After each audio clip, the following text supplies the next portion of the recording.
반가 안녕하세요. 박용덕입니다. 여러분 한 해 동안 정말 수고 많으셨습니다. 내일이 이제 시험이네요.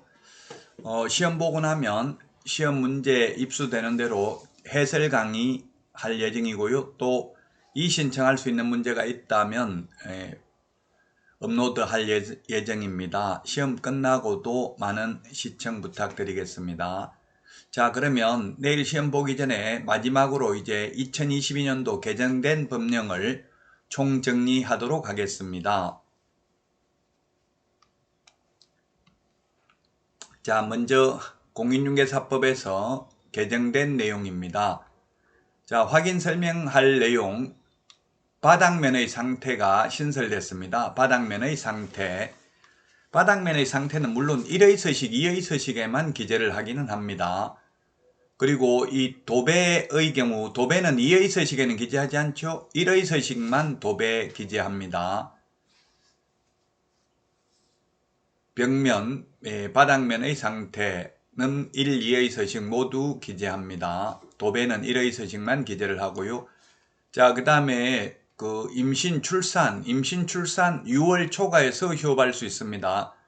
6월 초과에서 휴업할 수 있고 2년인지 3년인지 그 상한선은 규정된 바가 없습니다.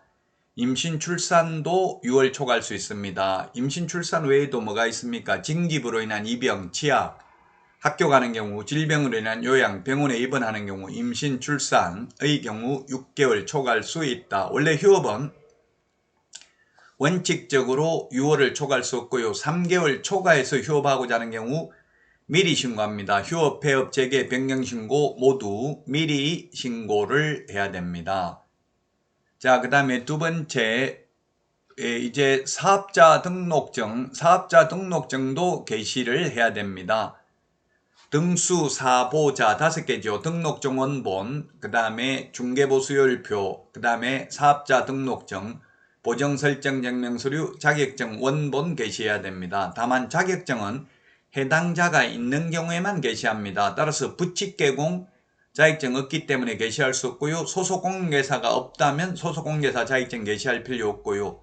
소속공인회사 자격증 게시 안 해도 처벌은 소속공인회사가 받는 게 아니라 개업공인중개사가 100만원 이하의 과태료 대상입니다. 게시 의무는 개업공인중개사에게 있습니다. 자, 다음은 토지거래 허가 기준 면적이 변경됐습니다. 토지거래 허가 기준 면적. 주거지역의 경우 180제곱미터에서 60제곱미터 이하면 허가 안 받습니다.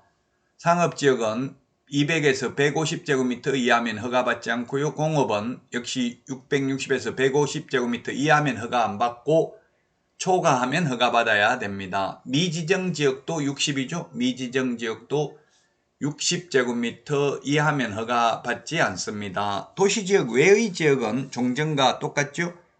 기타 250, 농지 500, 임야 1000제곱미터 초과하면 허가받고 이하면 허가 안 받습니다. 물론 지정권자가 이 면적의 10% 이상 300% 이하 범위에서 따로 공고할 수 있고요. 공고를 하면 그 기준 면적을 적용받게 됩니다. 이게 건축법상 대지분할 최소면적으로 개정이 됐습니다. 똑같이 개정이 되었습니다. 자, 그 다음에 4번은 토지취득자금조달계획 제출입니다. 토지취득자금조달계획 제출하는 건데요. 그게 뭐냐면 수도권 광역시 세종특별자치시의 경우 거래금액 1억 이상입니다. 물론 수도권 광역시 세종특별자치시는 지분거래하는 경우에는 금액과 상관없이 자금조달계획을 제출해야 됩니다. 그 다음에 수도권 광역시 세종특별자치시 외의 지역은 6억 이상, 수도권 광역시 세종특별자치시 외의 지역은 지분거래 하더라도 6억 이상인 경우에만 토지취득 자금조달계획을 제출합니다.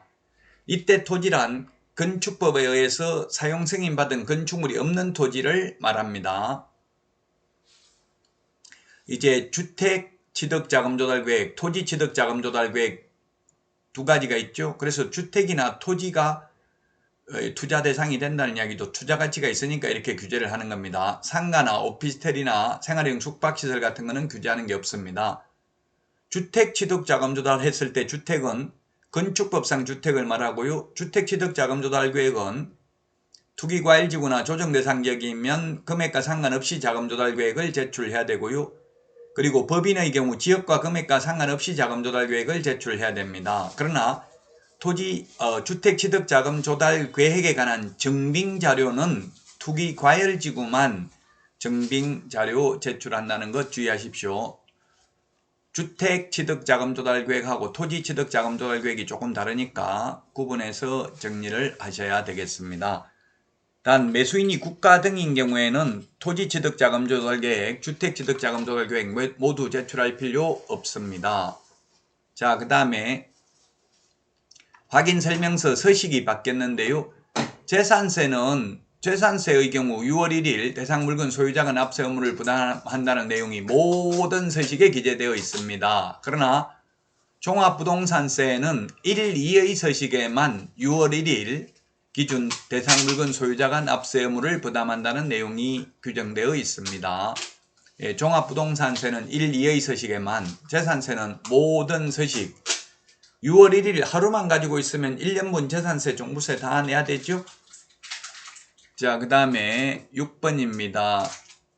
주택의 보수는 쌍방으로부터 각각 받고요. 그 일방으로부터 받을 수 있는 한도는 매매의 경우에는 15억 이상인 경우는 1000분의 7이고요. 임대차는 15억 이상인 경우는 1000분의 6 범위 내에서 다시 시도조례로 정합니다. 이 범위 내에서 시도조례로 정합니다. 옛날에는 매매는 0.9, 임대차는 0.8이었죠. 이게 2021년 10월 19일 날 바뀌었는데 작년 시험에 출제되지 않았기 때문에 올해 나올 수 있고요. 그 다음에 주택 외의 경우는 국토교통부령으로 정합니다. 따라서 85제곱미터 이하 주거용 오피스텔도 국토교통부령으로 정합니다. 매매는 0.5, 임대차는 0.4 범위 내에서 받을 수 있죠. 중개보수가 시험에 2문제 출제됩니다. 계산하는 거 1문제, 일반적인 내용 1문제에서 2문제가 출제됩니다. 자, 그 다음에 7번입니다. 상가 임차인이 3개월 이상 감염병 예방을 위한 집합 제한 또는 집합 금지 조치를 받음으로써 발생한 경제사정의 중대한 변동으로 폐업을 할 경우 사정 변경을 이유로 임대차 계약을 해지할 수 있습니다. 만약 이렇게 해서 해지를 했을 때 3개월 지나면 효력이 발생합니다. 임대인이 통고받은 날로부터 3개월 지나면 효력이 발생합니다. 경제사정의 중대한 변동이 있어야 됩니다. 예를 들어서 코로나로 이제 영업을 해봐야 월세 낼 돈도 안 되고 이렇다면 중대한 변동이 있겠죠. 경미한 변동이 아니라 중대한 변동이 있어야 됩니다. 그래서 명동상가가 60%가 비어있다고 하는데요. 그래도 주인들이 돈을 안 내주는데 이때까지는 이제 앞으로는 돈 내줘야 되겠죠. 3개월 지나면 효력이 발생하니까 1급 감염병인 경우 해당됩니다. 이제 지금은 뭐 코로나도 1급 감염병이 아니기 때문에 앞으로는 해당되지는 않겠죠.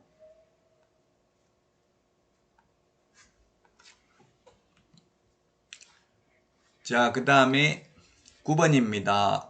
폐업으로 인한 임차인의 해지권은 이 법 시행 당시 존속 중인 임대차에 대해서도 적용되며 환산보증금이 상가의 경우 서울에서 9억, 과밀억제권역에서 6억 9천, 광역시 5억 4천, 그 다음에 기타 지역 3억 7천 초과하는 상가에 대해서도 해당됩니다. 적용됩니다. 9억 초과하는 경우에도 적용되는 게 뭐라고 했습니까? 임시 표준 대개 권해, 요거는 적용된다고 했죠. 임시 특례 규정 2020년 9월 29일부터 6개월간 연체한 차임은 3개의 차임액을 연체하는 것으로 보는데 포함시키지 않는다. 그 다음에 표준 권리금 계약서, 상가 임대차 표준 계약서 사용권장, 임시 표준 대개 대항력, 계약갱신 요구권, 권리금 회수기회 보장, 3개의 차임액을 연체했을 때 해지하는 것, 그 다음에 감염병으로 인해서 이 폐업하는 경우 3개월 지나면 효력 발생하는 거, 이거는 9억 초과하는 경우에도 적용됩니다. 자, 그 다음에 농지법이 개정됐죠. 이거 LH지구의 광명시형 신도시 투기 사건 때문에 개정된 내용인데요. 시구원면장은 농지취득자격증명 발급 신청을 받은 때에는 그 신청을 받은 날로부터 7일 이내에 발급을 해주고요. 농업경영계획서 제출 안 하면 4일 이내, 농지심의위원회 심의 대상인 경우는 14일 이내에 농지취득자격증명을 발급해야 됩니다. 옛날에는 4일이었죠. 지금은 원칙 7일, 농업경영계에서 제출하지 않는 경우는 4일, 농지심의위원회 심의 대상인 경우는 14일입니다. 농지법 개정된 거 보면 이제 농업진흥지역 내에서는 주말 체험 영농을 위해서 취득할 수 없고요. 이제는 주말 체험을 하더라도 주말 체험 영농 계획서 제출해야 됩니다.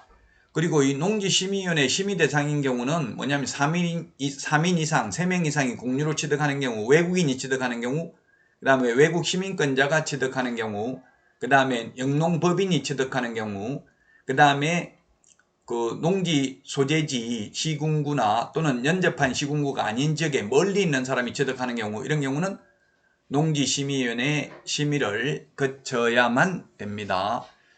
농지법 개정된 거 꼭 기억을 하셔야 되겠죠. 또 만약에 처음부터 거짓 부정한 방법으로 농지 취득자격증명을 받았으면은 처분 의무기간 1년 줄 필요 없고 곧바로 6개월 이내 처분 명령을 할 수 있고요. 6개월 이내 처분 명령을 따르지 않는 경우에는 이행강제금을 부과하는데 이행강제금이 25%입니다. 100분의 25, 1년에 한 번이고요. 감정가, 공시지가, 개별 공시지가 중에서 더 높은 금액의 25%를 1년에 한 번씩 부과한다는 것, 이게 공법에도 나올 수 있기 때문에요. 꼭 정리를 하셔야만 되겠습니다.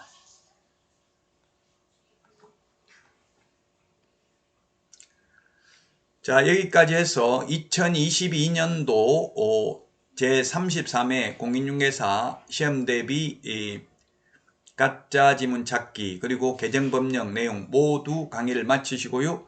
이제 여러분들 내일 합격을 진심으로 기원합니다. 여러분들 지금까지 충분히 잘 해오셨으니까 편안한 마음으로 일찍 주무시고 좋은 컨디션으로 꼭 합격하시기를 기원합니다. 화이팅 하십시오. 화이팅! 수고하셨습니다. 안녕히 계십시오. 안녕.